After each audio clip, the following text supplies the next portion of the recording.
I got broads in Atlanta, just to throw me in the family. Credit cards and the scammers, hitting the licks in the band. Legacies. Di awal film diperlihatkan seorang kakek-kakek yang sedang duduk di dalam bis. Nah, dialah tokoh utama dalam film ini yang bernama Frank Vega. Tiba-tiba muncullah dua pemuda sok keras dan scene pun berganti ke masa lalu Frank Vega. Let me tell you how things were before all this. Di masa kecilnya, Vega hidup sederhana bersama kedua orang tuanya di ladang. Ketika beranjak dewasa, ia menemukan cinta pertamanya. Namun, kisah cinta mereka harus terpisah dengan Vega yang harus mengikuti perang melawan Vietnam. Vega bilang kepada cewek tersebut bahwa setelah perang, ia berjanji akan menemuinya kembali. Dan perang pun dimulai. Vega mengikuti perang selama 10 tahun, dan setelah perang selesai, ia langsung menemui pacarnya yang sudah menunggu. Setelah sampai di rumahnya, Vega dikagetkan dengan pacarnya yang sudah memiliki anak. Vega pun bersedih dan langsung melupakannya. Lalu, Vega berniat untuk mendaftar di Akademi Polisi karena ia merasa sesuai dengan pengalamannya. Tapi Vega ditolak. Dengan terpaksa, ia harus menjual hotdog untuk membiayai hidupnya sampai sekarang ini. Namun, penjualannya tersebut harus terhenti karena Vega kalah saing dengan penjual yang lebih canggih. Adegan kembali lagi ke scene awal tadi, di mana dua Upin Ipin ini mencoba mengusir pria tua dari tempat duduknya. Namun Pak tua tersebut menolaknya. Seketika si Upin marah dan hendak memukulnya, tapi hal tersebut langsung ditahan oleh Vega. Lalu Vega bilang, "Pergi kau dari sini atau kutumbuhkan rambutmu." Si Upin yang mendengarnya langsung marah. Vega yang sudah tidak mau berkelahi dan buat masalah pun dengan terpaksa harus menghajarnya.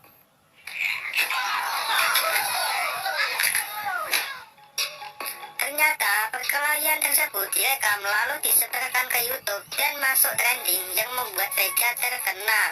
Lalu orang-orang memberi julukan Vega Bad S. Bad artinya buruk dan S artinya sampai-sampai Vega bersama ibunya dipanggil ke Trans 7. 3 bulan kemudian ibunya Vega meninggal dan sekarang ia cuma punya anjing peliharaannya dan teman perannya dulu yaitu Klondike yang akan ikut tinggal bersama Vega. Singkat cerita, Vega dan Klondike sedang ngobrol-ngobrol santuy sambil ditemani Theo. Lalu Klondike memberikan sebuah flash disk kepada Vega. Entah apa isi flash disk tersebut dan dari mana asalnya membuat Vega kebingungan. Klondike yang hendak ngudut, tapi udutnya habis dan tak punya uang, terpaksa harus ngutang Magnum Blue di warung Klondike yang akan ikut tinggal bersama Vega. Singkat cerita, Vega dan Klondike sedang ngobrol-ngobrol santuy sambil ditemani Theo. Lalu Klondike memberikan sebuah flash disk kepada Vega. Entah apa isi flash disk tersebut dan dari mana asalnya membuat Vega kebingungan. Klondike yang hendak ngudut, tapi udutnya habis dan tak punya uang, terpaksa harus ngutang Magnum Blue di warung Mak Iem. Ketika hendak kembali ke rumah Vega, Klondike dihadang dua pria yang bernama Terence dan Sebastian. Nah, siapa sih mereka berdua? Oke, ikuti aja dulu. Sebastian meminta agar Klondike memberikan flash disk yang sudah diberikan ke Vega tadi. Lalu Klondike bilang bahwa flash disk tersebut tidak berada di tangannya. Jawaban tersebut membuat Sebastian marah dan menembak Klondike.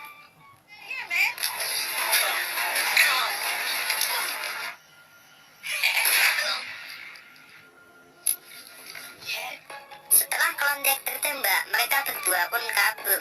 Dari sinilah seorang Frank Vega akan beraksi. Keesokan harinya, Vega pun dikabarin soal kematian sahabatnya. Lalu, ia pergi ke kantor polisi untuk melihat jasad Klondike. Vega meminta agar kasus ini diusut hingga tuntas. Di malam harinya, Vega diambilin teman polisinya yang bernama Mr. Washington. Vega bertanya, gimana perkembangan kasus pembunuhan Klondike? Lalu, Mr. Washington menyuruh Vega untuk bersabar menunggu penyelidikannya. Setelah sekian lama menunggu kasusnya yang tak kunjung tuntas, Vega pun pergi ke kantor polisi lagi untuk menanyakan perkembangan kasusnya. Namun, si polisi bilang bahwa kasus tersebut belum ada perkembangan.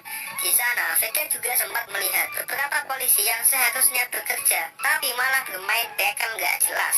Dari sinilah Vega memutuskan untuk mengusut tuntas kasus pembunuhan sahabatnya seorang diri tanpa bantuan siapapun.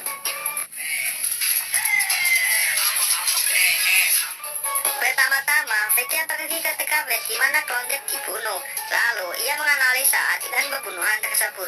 Hingga akhirnya ia menemukan kalung emas milik salah satu pembunuhnya, yaitu Terence.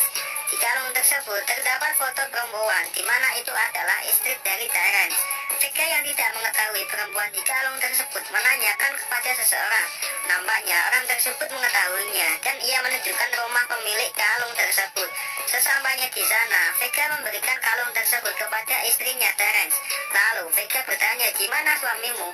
Istrinya Terence bilang bahwa suaminya belum pulang selama seminggu.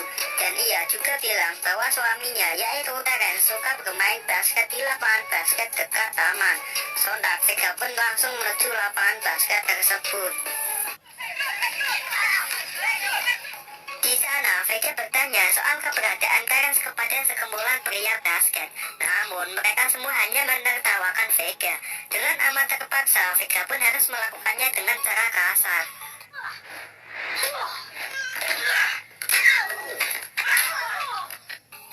Setelah terbantai, akhirnya salah satu pria memberitahu di mana Terence. Tapi pria tersebut tidak tahu lokasi tepatnya. Lalu pria tersebut menyuruh Vega untuk bertanya kepada Ronaldo di apartemennya, karena Ronaldo yang mengetahui banyak soal Terence. That was luck. Sesampainya di apartemen Ronaldo, ternyata si Ronaldo ini sedang enak-enaknya ngeruput susu murni asli dari pegunungan. Enak tuh. Lalu Ronaldo hendak melawan Vega, tapi Vega pun dengan mudahnya mengalahkannya. Vega menyuruh Ronaldo untuk memberitahu lokasi Terence dengan ancaman akan menjatuhkannya ke bawah jika tidak mau buka suara. Karena takut, akhirnya Ronaldo pun bilang bahwa Terence berada di rumah selingkuhannya yang bernama Tania. Scene berganti di mana terdapat pria botak dan pria memakai jas sedang ngobrol. Nah, si botak ini adalah bos preman jalanan sekaligus bos dari Terence yang bernama Panther. Sedangkan pria berjas ini adalah calon wali kota. Mereka berdua sedang ngobrol tentang flash disk yang sekarang ada di Vega. Ternyata isi flash disk tersebut adalah keburukan-keburukan calon wali kota tersebut.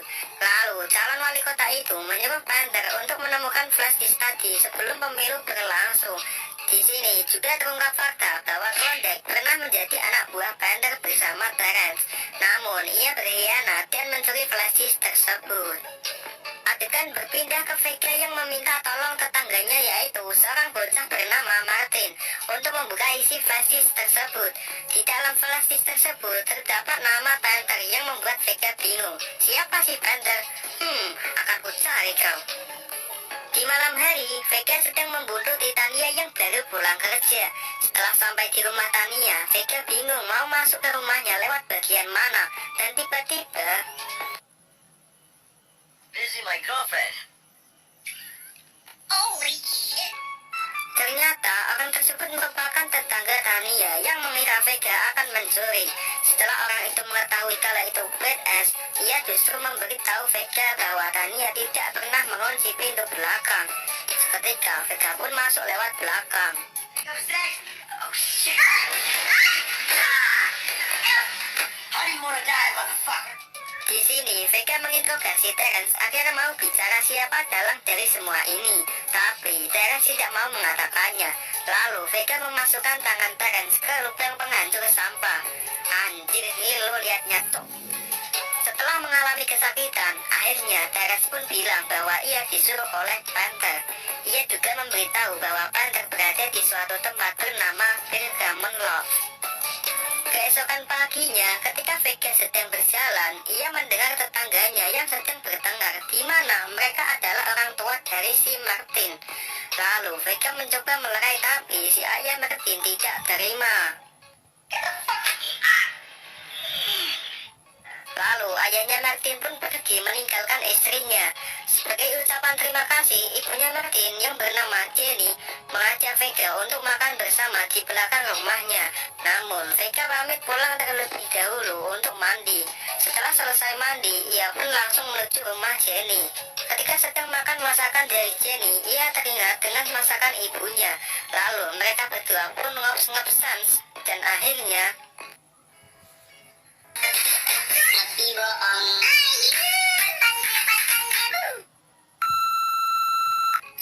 sekali ke Mr. Washington yang sedang bermain hago. Lalu datanglah Vega yang memberikan flash disk tersebut. Mr. Washington pun bertanya, apa isi flash disk ini? Vega bilang bahwa isi flash disk tersebut yang membuat Klondike terbunuh. Lalu Vega berpamitan untuk menyelesaikan urusannya.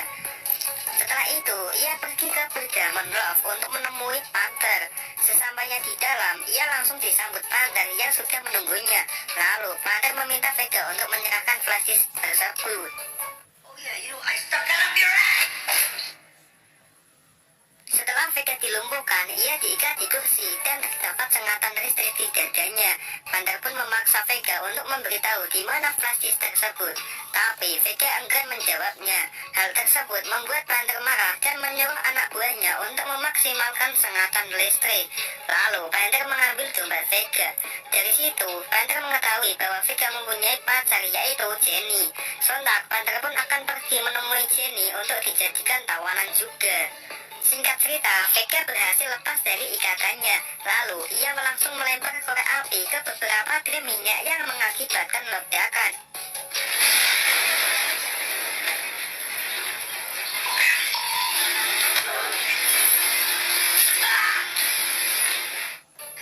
Nampaknya, Vega masih bisa berdiri, lalu mengejar Panther. Panther yang sudah sampai duluan akan menculik Jenny. Tiba-tiba, Vega datang dan terjadilah pertarungan.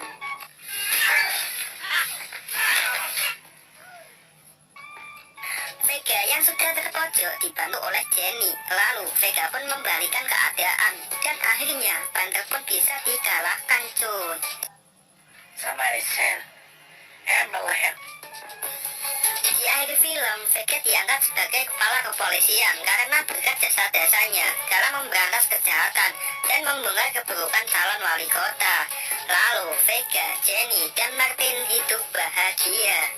Dari sini, Vega pun berhasil merebut istri orang, cuy.